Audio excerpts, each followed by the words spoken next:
Bonjour à toutes et à tous, je suis ravie d'être avec vous aujourd'hui. J'espère déjà que vous allez bien. Beaucoup d'énergie aujourd'hui parce que un sujet que j'aime beaucoup. Je vais transposer une vidéo que j'ai faite d'1 minute sur LinkedIn et Instagram et je vais transposer en podcast avec bien évidemment plus d'exemples, plus détaillés parce qu'en 1 minute, vous pensez bien que je n'ai pas du tout détaillé. Donc aujourd'hui, je vais parler des 4 clés d'auto-coaching qui m'aident à me réveiller avec enthousiasme chaque matin. Et je tenais d'ailleurs, parce qu'il y aura une des clés, il y a dedans quelque chose de cet ordre-là, qui est de remercier Leroy 972 qui a entendu mon appel, puisqu'il a fait le commentaire juste après le podcast il y a 2 semaines sur le fait que j'étais une animatrice très inspirante qui distille à travers ce podcast des conseils pratiques, utiles et applicables et pas que pour les managers. Donc merci beaucoup Leroy 972. Donc je suppose qu'il est martiniquais comme moi. Donc merci beaucoup pour ton commentaire et tu as totalement raison. Ce n'est pas fait que pour les managers et plus le temps passe et plus je me rends compte que je fais plutôt du développement personnel et que ça peut effectivement être utile pour les managers, mais aussi les non-managers. Donc en tout cas, merci si tu n'es pas manager de m'écouter quand même,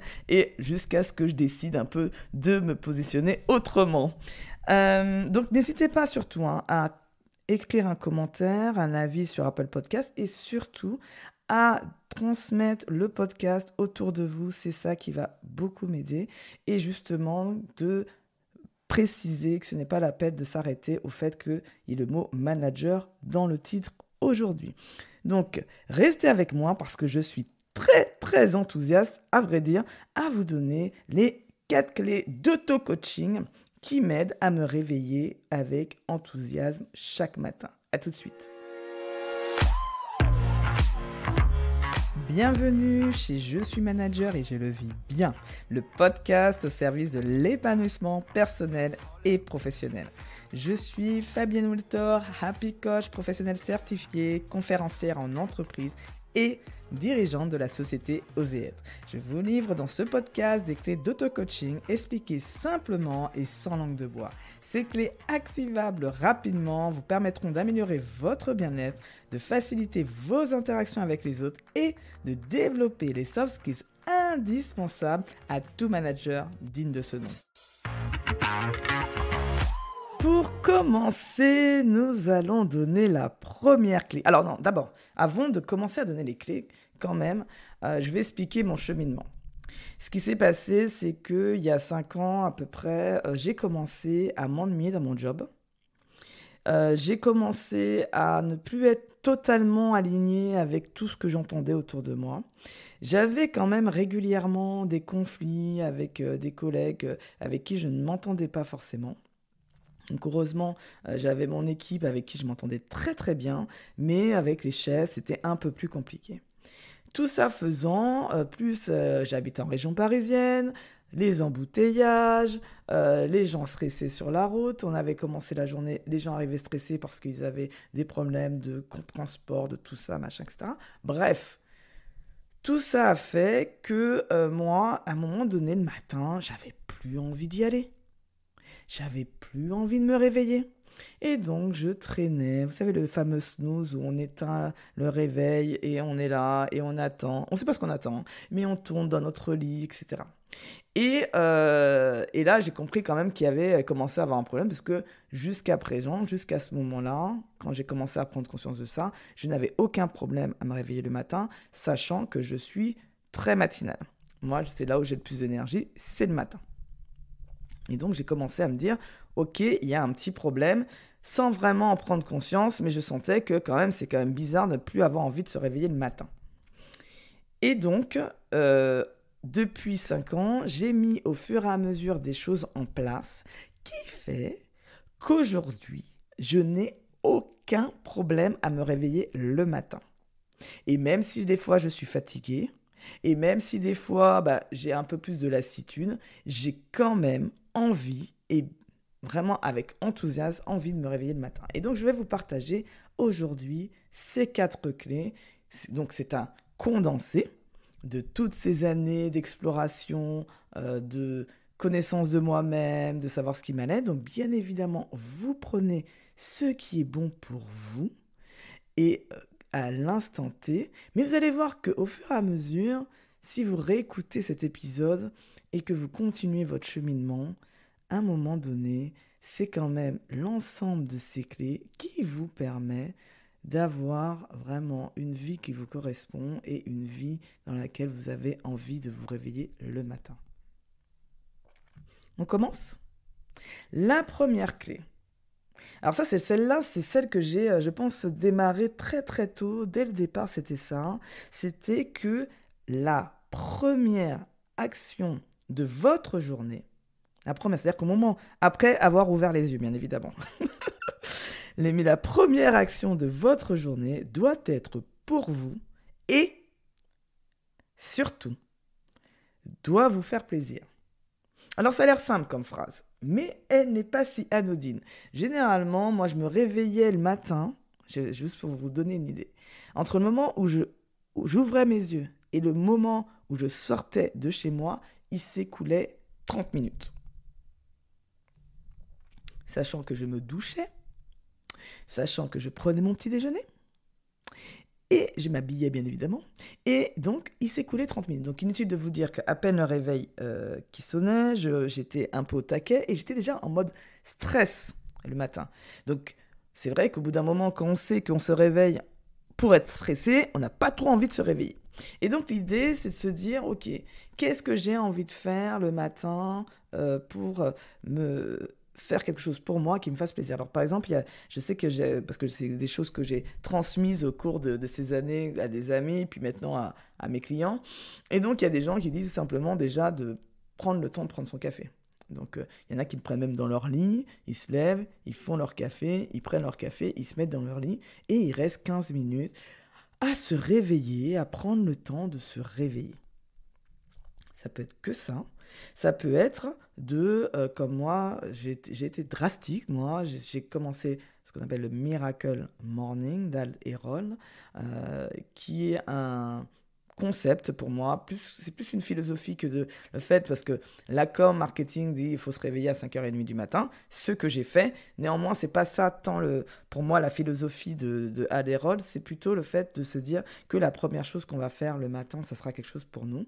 Et donc, il met des tips de développement personnel. Donc, il y a 5 ou 6 actions à faire le matin. Donc, dedans, moi, j'ai pris ce qui me convenait. Donc, notamment, j'ai commencé le yoga, j'en faisais 10 minutes. Il y a de l'écriture, de la lecture. Il y a, je sais plus, il y a un certain nombre de choses. En tout cas, moi, c'est ce que je faisais beaucoup. Lecture, écriture, le yoga et un petit peu de méditation. Donc ça, c'était moi ce que je faisais. Et ça me prenait aux alentours de une demi-heure, 3/4 d'heure, qui fait que je me réveillais plus tôt. Et vu que je me réveillais déjà tôt, ça correspondait à 5h30. Mais si vous vous réveillez plus tard, ça correspond à plus tard, quoi. Donc voilà.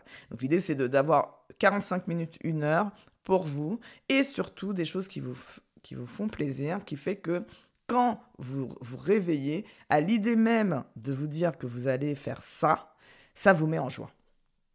Et c'est ça qui est le plus important avant de commencer à penser à toute la journée qui va être compliquée et difficile, et que toutes les réunions que je vais devoir mener et de toutes les interactions qui vont peut-être me chiffonner, eh bien, la première chose, ma première pensée, elle est positive, elle est sur quelque chose qui me fait plaisir et qui me donne de la joie. Donc, soit vous arrivez à vous organiser, à l'insérer avec votre réveil actuel, soit vous essayez de mettre au moins une petite action, et donc en vous réveillant juste 5 jusqu'à 15 minutes avant pour réaliser cette action-là. Et vous allez voir qu'au fur et à mesure, ça va vous donner envie de vous réveiller. Donc ça, c'est pour le réveil. Et à l'extrême inverse, la deuxième clé que je vais vous donner, c'est le fait que vous devez lister les 3 petits plaisirs que vous avez eus dans la journée. Ça, pareil, c'est aussi de se dire que c'est la psychologie positive mélangée avec de la gratitude. Ça conditionne votre cerveau à être plus positif. Plus vous pratiquez, c'est comme quelle que soit la nouvelle habitude. Au début, ça prend, voilà, c'est pas facile, c'est pas dans nos habitudes.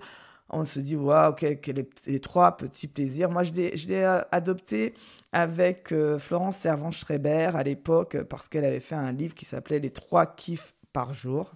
Et c'est là que j'ai commencé à adopter cette nouvelle habitude que aujourd'hui je l'ai transposée avec mes enfants lors du dîner. Mais j'ai commencé déjà par moi-même me l'expérimenter, on va dire, parce que c'était pas si facile au départ de voir 3 kiffs par jour. Je n'arrivais pas, voilà, pour moi, c'était toujours des choses exceptionnelles. Il fallait toujours que ce soit très grand pour que ce soit un kiff. Et ça m'a permis de me rendre compte que il y a des choses très très petites et très très simples qui sont des réels plaisirs et qui justement contribuent à notre joie et par conséquence à notre bien-être. Notamment, par exemple, une discussion avec quelqu'un lors d'un café qu'on a trouvé hyper inspirante ou qu'on a trouvé que ça nous avait éclairé sur certaines choses. Ça peut être un bon repas qu'on fait en bonne compagnie. Ça peut être quelque chose qu'on n'a pas mangé depuis longtemps et qu'on se dit «Ah tiens, ça fait plaisir de manger ça» et qui nous fait du bien. Ça peut être une musique qu'on écoute. Ça peut être, voilà, c'est tous ces petits plaisirs et ce n'est pas forcément quelque chose d'exceptionnel. Donc moi, ça m'a permis de diminuer ma barre, en fait, que je mettais toujours très très haute pour être satisfaite et d'arriver sur des plaisirs simples de la vie. Et ça aide beaucoup à prendre conscience que on est quand même chanceux, heureux de ce qu'on a et que probablement on aurait aimé plus de kiff dans la journée, mais que tous ces kiffs-là contribuent à notre bonheur.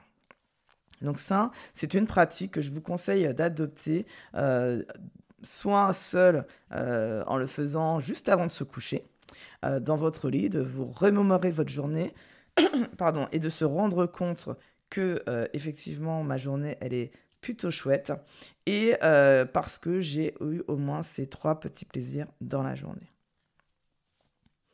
Maintenant, nous arrivons à la 3e clé.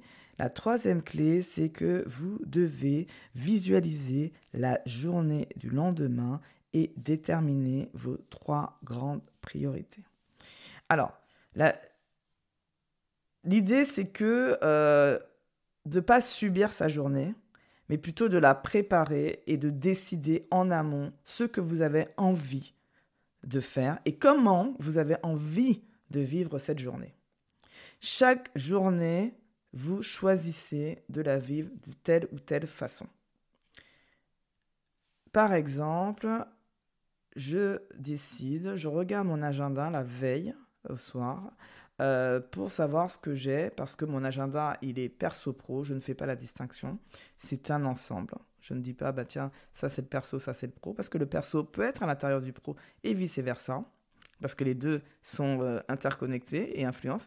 Parce que, par exemple, j'ai envie de mettre une priorisation sur ma vie perso parce que j'ai envie d'aller déposer mes enfants ou j'ai envie de manger le midi avec des amis pendant 2 heures, j'entremêle les deux et donc ça a forcément un impact sur ma vie professionnelle. Donc c'est toute une organisation et donc c'est pour ça que moi je ne fais pas de distinguo. En tout cas, l'idée c'est de se dire, j'imagine la journée de lendemain et j'imagine bien évidemment, l'idée c'est de l'avoir de manière positive. Et si vous voyez qu'il y a des choses qui ne vous plaisent pas, c'est peut-être qu'est-ce que je fais pour que j'améliore les choses et que cette journée soit meilleure que ce qui m'attend, ce que je projette en tout cas, qui va m'attendre. Par exemple, si je me dis oh là là, demain j'ai une réunion avec un tel, ça va être compliqué, voilà, et de se dire ok, d'accord, qu'est-ce que je peux faire, qu'est-ce que je peux dire, qu'est-ce que je peux mettre en place pour que cette réunion se passe bien. Donc c'est ça, visualiser, c'est se projeter, c'est comme les sportifs qui se projettent dans la compétition demain et qui se disent, voilà, comment j'imagine la compétition et qui se disent, on va faire de sorte à ce que toutes mes actions de maintenant à ce jour J eh bien, je mettrai des actions en place qui me permettent que cette journée se passe le mieux possible et comme j'ai envie qu'elle se passe. Donc ça, pour moi, j'utilise beaucoup la visualisation au quotidien parce que je trouve que ça aide, notamment aussi autour des rêves, de se dire je rêve ma vie, j'imagine quelque chose et donc je visualise quelque chose et donc après, bah, ça me permet de prendre mes décisions en conscience, toujours au service de cette vision, au service de ce rêve. Donc ça, c'est la visualisation. Et donc quand on a visualisé, ben, on définit 3 grandes priorités. Ce n'est inutile d'avoir une to-do list de malade, ça ne marche pas, on est à la fin de la journée hyper frustré de se dire qu'on n'a fait que 1 ou 2 tâches de cette to-do list. Mieux vaut se dire, ok, j'ai une to-do list énormissime, elle est là, elle est présente, elle existe et c'est ok. La question, c'est qu'est-ce que je décide demain et pas plus loin. Pas la peine de voir à 10 000 km. Demain, chaque petit pas est nécessaire. Qu'est-ce que je décide demain de mettre en priorité?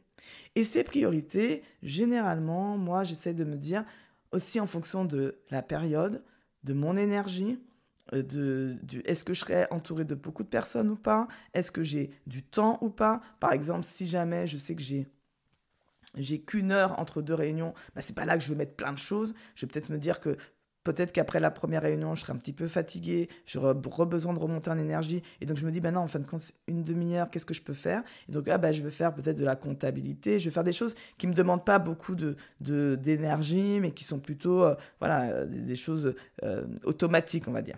Donc là, c'est tout ça que vous visualisez, imaginez, qui vous permet en quelque part aussi d'imaginer votre journée de lendemain. Le matin, je le refais encore, hein, je fais la veille pour me dire, ok, j'imagine toute la journée en fonction de ce qui est déjà planifié. Et après, le matin, je m'accorde 10 minutes le matin pour me dire, ok, comment je me réveille, quelle énergie j'ai et est-ce que je garde toujours ces priorités? Est-ce que j'en enlève? Est-ce que je décide que j'en mets une de plus? Mais ne jamais mettre plus de 3 grandes priorités. Si c'est des petites, vous pouvez en rajouter. Et si c'est des très grosses, vous diminuez. Tout est bien évidemment relatif en fonction de la taille de la tâche. Et si la tâche est trop grande, n'hésitez pas à scinder en plusieurs parties pour être sûr que ce sont des priorités qui soient gérables, atteignables dans la journée. On arrive à la 4e et dernière clé, qui a été donc, j'ai mis toutes ces 3 premières clés en place. Et un jour, je me suis rendu compte, malheureusement, que ça ne suffisait plus. Parce que ça peut vous arriver aussi. Et donc, c'est important que je vous donne cette 4e clé. J'espère que non, en tout cas. Mais en tout cas, moi, c'est ce qui m'est arrivé. C'est que je me suis retrouvée où je n'étais pas à la bonne place. Et donc, la 4e clé, c'est demandez-vous si vous êtes à la bonne place.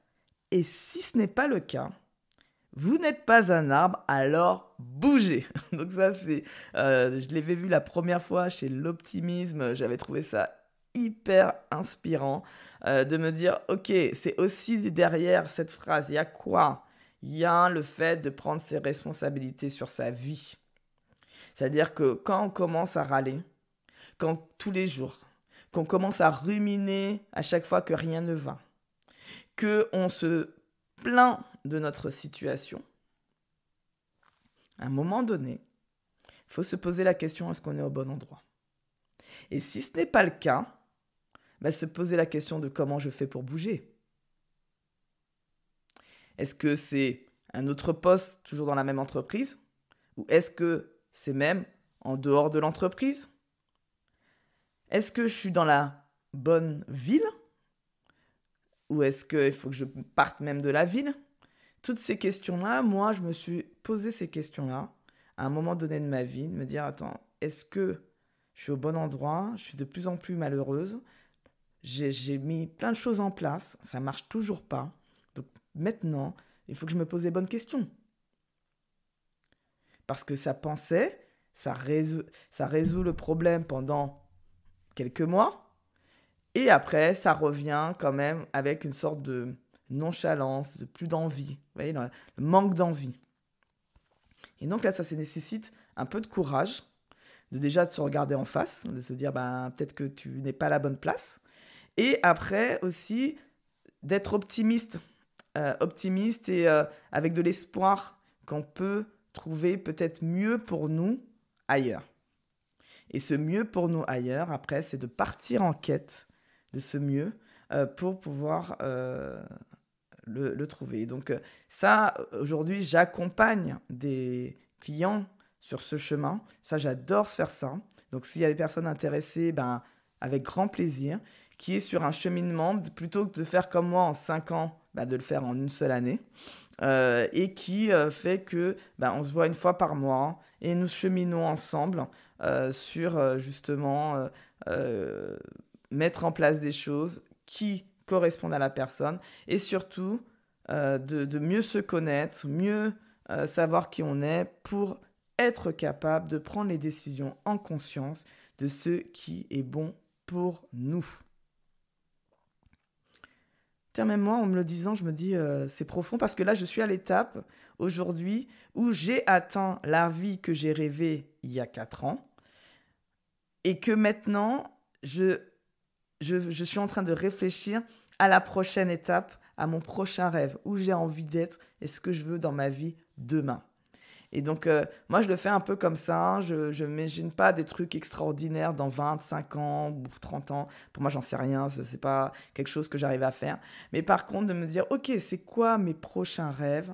C'est quoi ma nouvelle vie de rêve que j'ai envie d'atteindre avec mes enfants qui grandissent, avec les connaissances que j'ai aujourd'hui, ce à quoi j'aspire.